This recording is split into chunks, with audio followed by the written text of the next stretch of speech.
Have you ever looked at a photograph of the Great Pyramids and wondered, why?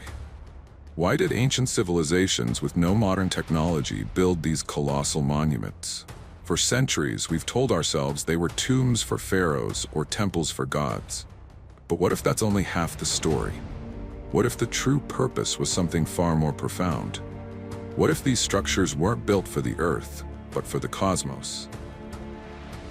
Imagine a world where the night sky wasn't just something to look at, but a sacred map, a calendar, a guide for life itself. A world where our ancestors didn't just survive, they thrived by watching the stars. They used the heavens to predict seasons, to guide their agriculture, and to connect with something bigger than themselves. We're talking about a secret history hidden in plain sight. Forget everything you thought you knew about these ancient sites. We're about to expose the truth. Some of the most iconic and puzzling structures in the world weren't built for kings or gods, but for the cosmos itself. These aren't just piles of rocks. They are the world's first observatories, meticulously aligned to chart the heavens with breathtaking accuracy, thousands of years before telescopes even existed. Join us on an epic journey back in time, not to see the ruins of a forgotten world, but to witness the breathtaking engineering and forgotten wisdom of a civilization that built incredible celestial machines. They were built to understand the universe, and now we're finally starting to understand them. So get ready to have your mind blown. Let's look up. Now that we've opened our minds to the idea, let's get down to the brass tacks. How exactly did our ancestors use stone and earth to map the heavens? What did they build, and why is it so hard for us to see their purpose today? The answer lies in the field of archaeoastronomy, a discipline that bridges the gap between archaeology and the study of the stars. It's an intellectual flashlight, illuminating the forgotten function of these structures. For centuries, archaeologists looked at these ancient sites and saw what they were built from: massive stones, intricate carvings, giant mounds of earth. But archaeoastronomers look at what they were built for. They see not just a monument, but a machine that tracks time, marks the seasons, and predicts the movements of the sun, moon, and stars. Think about it. Before clocks, before calendars, before GPS, how did you know when to plant your crops? How did you know when the longest day of the year had arrived? When the days would begin to shorten and winter was coming? The sky was their clock. The sun was their calendar. And these structures, they were their cosmic instruments. The remarkable precision is what truly blows the mind. We're not talking about rough guesses. We're talking about alignments so perfect they rival a modern surveyor's work. Take, for example, the Passage tomb at Newgrange in Ireland. This massive mound of earth and stone was built over 5,000 years ago, making it older than the pyramids of Giza. On a normal day, it's just a dark, mysterious tunnel. But on one specific day of the year, the winter solstice, something truly magical happens. As the sun rises on that shortest day, a beam of light, a single, narrow pencil of sunlight, travels down a perfectly constructed passage, illuminating the chamber at the very heart of the tomb. The light shines for exactly 17 minutes. A precise and breathtaking celestial event. Think about the engineering required for that. A structure that has stood for 5 millennia, perfectly oriented to catch the first light of the new year. That's not a coincidence. That is a deliberate, astronomical design. It's a testament to a deep, profound understanding of the sun's annual cycle. And what about Stonehenge? We've all seen the pictures. We know the heel stone aligns with the summer solstice sunrise. But that's just the most famous part. The entire complex is a celestial blueprint. The Aubrey holes, the station stones, the avenue, all of it forms a complex system for tracking both the sun and, incredibly, the moon. The lunar cycle is far more complex to predict than the solar one, yet the builders of Stonehenge left a record of it. They didn't just mark the solstices, they also tracked the lunar standstills, the extreme points where the moon rises and sets. This level of sophistication hints at a society that wasn't just interested in the sky, but absolutely dependent on it. And it's not just grand circles of stones. In Germany, archaeologists discovered the Goseck Circle, a simple but brilliant structure. It's a series of concentric ditches and wooden palisades, with 3 precisely placed gates. These gates are aligned to the sunrise and sunset on the winter and summer solstices and the 2 equinoxes. It's a humble but effective observatory, built over 7,000 years ago. It's a clear demonstration that a deep understanding of the cosmos was a fundamental part of life, long before recorded history. These astonishing alignments aren't just fascinating facts, they are clues. Clues that hint at a profound shared knowledge across vast distances and different cultures. These ancient builders were not just primitive farmers, they were brilliant astronomers, mathematicians, and engineers. They saw the universe as a grand, interconnected system, and they built their monuments to reflect that. So, the next time you see a picture of these ruins, don't just see a pile of old rocks. See the echo of a civilization that looked up at the night sky and found not just a sense of wonder, but the very knowledge they needed to survive and to thrive. They built their homes, their tombs, and their temples, but above all else, they built their observatories. We've seen the celestial blueprint, the incredible precision that proves these structures were built with a purpose. Now, let's zoom in and meet the people behind these machines. Who were these stargazers of stone? And what did they see in the heavens that we've forgotten? In our modern world, we think of observatories as giant domes filled with powerful telescopes, but for our ancestors, the entire landscape was their observatory. The stones were their lenses, the sun and moon their guide. In England, the Stonehenge complex isn't just about the solstices. It's a puzzle with multiple layers. Beyond the famous heel stone, there are smaller stones and holes arranged in patterns that have puzzled archaeologists for centuries. Recent research suggests these were used for something far more complex: tracking lunar eclipses. The cycles of the moon are tricky and unpredictable, yet these ancient builders managed to chart them, possibly to predict major celestial events. This wasn't just practical science. It was power. The ability to predict an eclipse would have been seen as a divine gift, giving these astronomers immense authority within their society. But our journey doesn't stop in England. In Scotland, the Clonish stones stand on the Isle of Lewis, a dramatic circle of megaliths that looks like a giant silent calendar. The central stone aligns with the moon's northernmost rising and setting points, an incredibly subtle and precise alignment that occurs only once every 18.6 years. This phenomenon, known as the lunar standstill, is a powerful event, and the builders of Clonish knew exactly when and where to watch for it. Imagine the dedication of a culture that built a monument to mark an event that only happens every 2 decades. It speaks to a deep, profound connection to the cosmos that goes far beyond simple calendar keeping. And it wasn't just about the sun and moon. The stars themselves were a roadmap. Take, for example, the Plough, or the Big Dipper. For thousands of years, this constellation has been a constant in the northern sky. It moves in a circle around the North Star, never dipping below the horizon.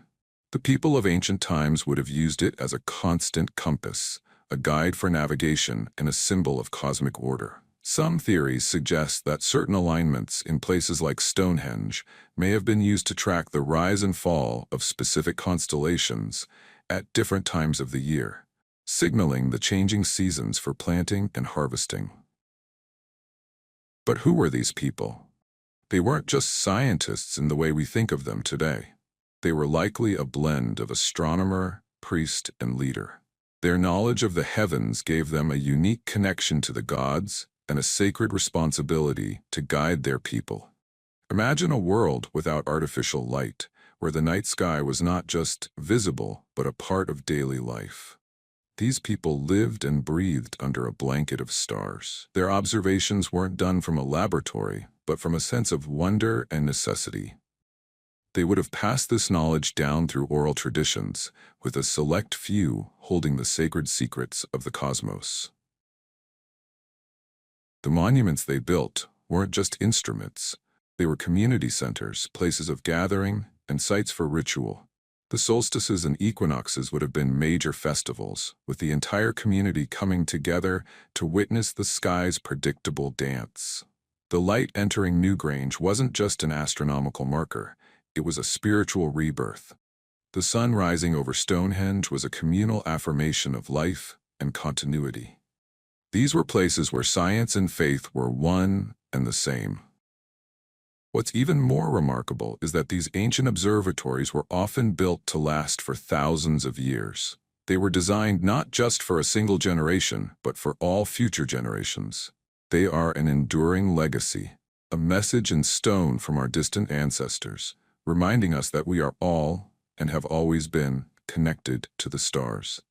They looked up and saw not a mystery, but a blueprint, and they had the wisdom and the skill to build monuments that would help future generations read it.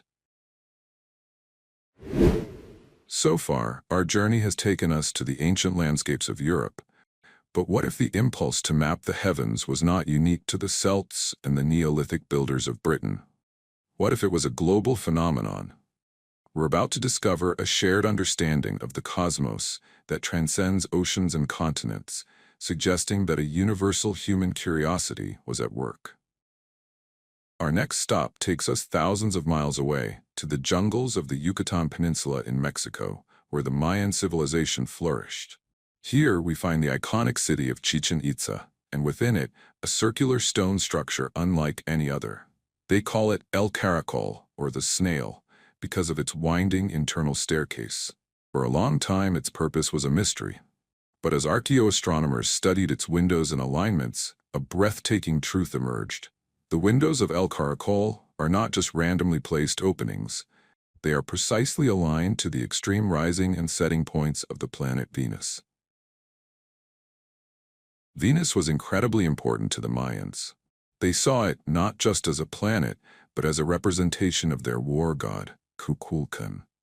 Its position in the sky determined the timing of battles, rituals, and sacrifices. El Caracol was their cosmic clock for Venus. It's a completely different culture, a different continent, a different architectural style, yet the purpose is exactly the same as Stonehenge or Newgrange, to track a celestial body with mind-blowing accuracy. Now, let's travel even further south to the coast of Peru. Here lies the ancient city of Caracol, one of the oldest in the Americas. Within its ruins, archaeologists have found evidence of structures precisely aligned with the solstices and equinoxes. They also discovered a geoglyph, a massive carving on the ground, that shows a circle with a cross inside, believed to represent a calendar or an astronomical chart. The people of Caracol were also master engineers and sky watchers, building their society around the rhythms of the cosmos. But it's not just about grand, monolithic structures. The knowledge of the heavens existed in subtle forms, too. Throughout history, indigenous cultures around the world have had rich and complex astronomical traditions. In North America, the Pueblo people of the Southwest used rock art and natural features to track the sun's movements.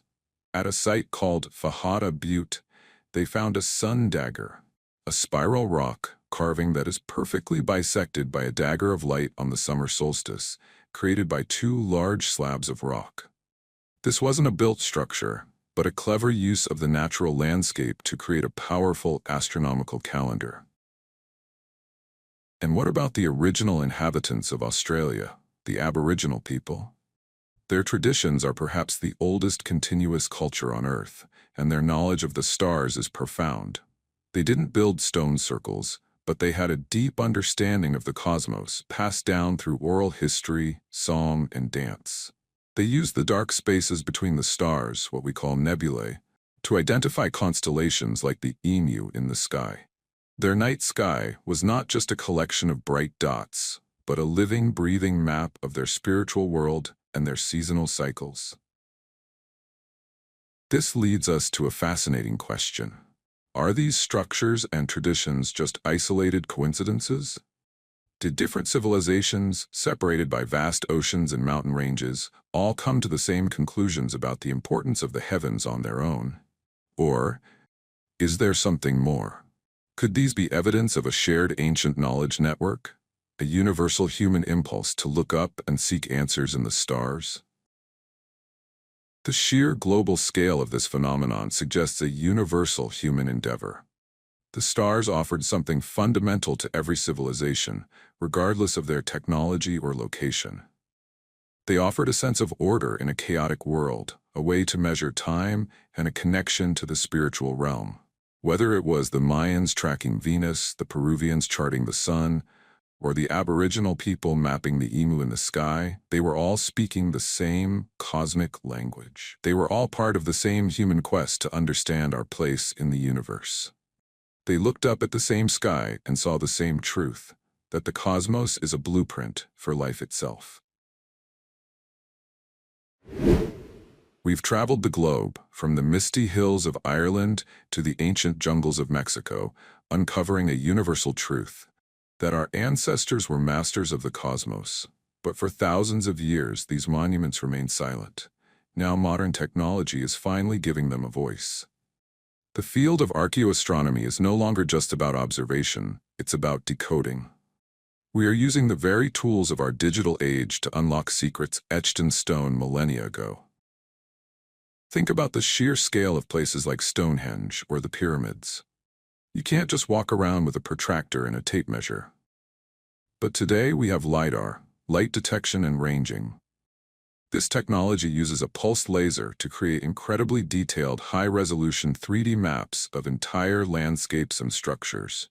It can peer through dense vegetation, revealing hidden alignments and undiscovered formations that were invisible to the naked eye. We're finding subtle patterns and connections that were lost to time, like a secret message only a machine could read. Another game-changing technology is photogrammetry. By taking thousands of overlapping photos of a site, we can create a perfect digital model. This allows us to run simulations, to recreate the sunrises and sunsets of 5,000 years ago, and to see exactly how light and shadow would have interacted with these structures at every hour of the day, every day of the year. We can literally turn back time on our computers, seeing the cosmic events that were so central to ancient life. But technology can only show us the how. It's up to us to answer the why. Why this intense, global focus on the heavens? The motivations were a fascinating mix of the practical and the spiritual. On the one hand, it was pure survival. These societies were overwhelmingly agrarian. They lived and died by their crops. Knowing when to plant and when to harvest wasn't just a matter of convenience, it was a matter of life and death. The solstices and equinoxes marked the changing seasons with unfailing accuracy, providing a perfect calendar for agricultural societies. The stars and moon also guided hunters and gatherers, helping them navigate and follow the seasonal migrations of animals. On the other hand, the cosmos was a source of profound spiritual power. The sky was the domain of the gods. The sun, moon, and stars were seen as divine beings, and their movements were read as omens or prophecies. An eclipse wasn't just a natural event, it was a sign from the gods, a moment of cosmic crisis that required elaborate rituals to appease them. The people who could predict these events, the astronomers, were revered as priests, prophets, or kings. They held immense power because they were the bridge between the earthly and the celestial realms. These structures weren't just scientific instruments. They were temples. They were places where the community came together to witness the sacred dance of the heavens. They were a way of connecting with a higher purpose and finding meaning in the vastness of the universe.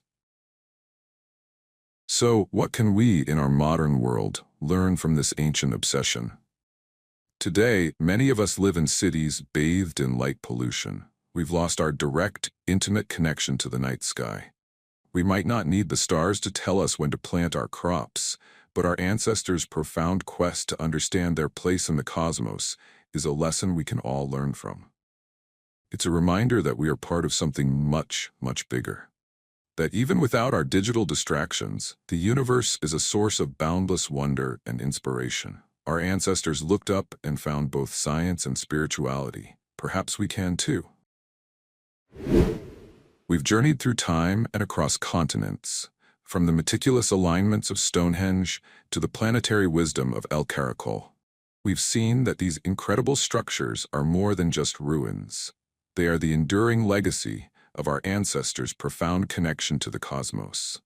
They are the first pages of our astronomical story. This ancient knowledge didn't vanish. It was the fertile ground from which modern astronomy grew. The wisdom of these early stargazers paved the way for the great minds that followed, from Copernicus and Galileo, who dared to challenge the established view of the universe, to the scientists of today, who peer into the deepest corners of space with the Hubble and James Webb telescopes. We are, in a very real sense, standing on the shoulders of the people who built these monumental observatories. Their quest to understand the heavens is our quest. But for all that we've discovered, these silent sentinels still hold secrets. What more do they have to tell us about our past and perhaps about our future? The more we learn, the more we realize how much we still have to uncover. As long as these stones stand, they will continue to whisper stories about a world where science and spirituality were one and the same. A world where our place in the universe was a daily question, not a fleeting thought. In our age of digital distractions and brilliant city lights, it's easy to forget the night sky. But I challenge you to do something simple. The next time you find yourself far from the city, look up. Take a moment to truly see the stars. And when you do, imagine a time before telescopes, before maps, before GPS. Imagine our ancestors standing in the very spot where you are, using the sun, the moon, and the stars as their only guide. These ancient structures are a powerful reminder that we are all, and have always been, part of a greater cosmic story. The human impulse to look up and wonder is a timeless one. It connects us to the people who built the world's first observatories, and it will connect us to the people who will journey to the stars tomorrow. So look up at the night sky with new eyes and appreciate the echoes of our past in the stars above.